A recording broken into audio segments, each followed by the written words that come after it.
Les interventions des orateurs de groupe. Pour le groupe Renaissance, la parole est à Corinne Vignon. Merci Monsieur le Président, merci Monsieur le Secrétaire Général, Mesdames et Messieurs. Je tiens à vous remercier pour vos propos introductifs extrêmement enrichissants pour l'ensemble des membres de cette commission.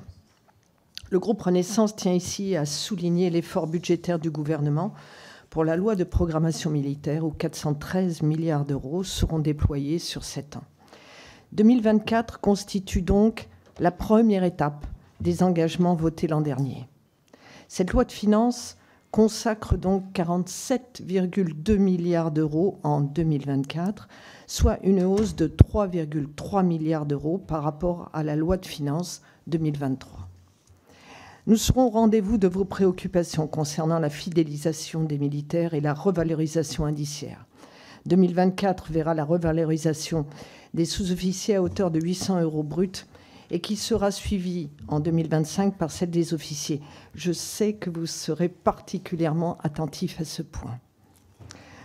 Nous retiendrons tout particulièrement dans ce budget la consolidation des mesures dédiées aux conditions de vie des militaires au travers du plan famille.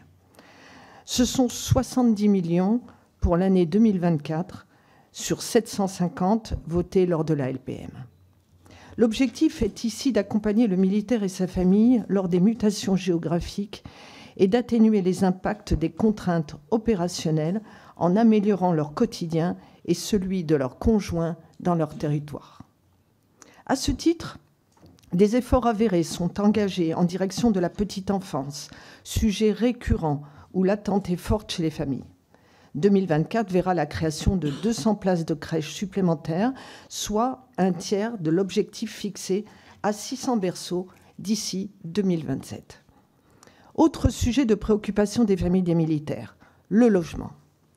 Nous serons particulièrement vigilants à la réponse apportée aux besoins des militaires et de leurs familles lors de leur ordre de mutation, à la rénovation progressive du parc domanial et celui des logements des célibataires géographiques, à la simplification des procédures de demande de domicile, à la mise en place de conventions entre les armées, les collectivités locales et les bailleurs sociaux afin d'élargir l'offre, améliorer la visibilité de l'offre publique ou privée, développer les visites virtuelles pour l'ensemble du parc en Île-de-France au travers du service en ligne Atrium, répondre au plus tôt à la demande afin de faciliter la mobilité des familles sont les objectifs que nous poursuivons avec le MINARM dès 2024.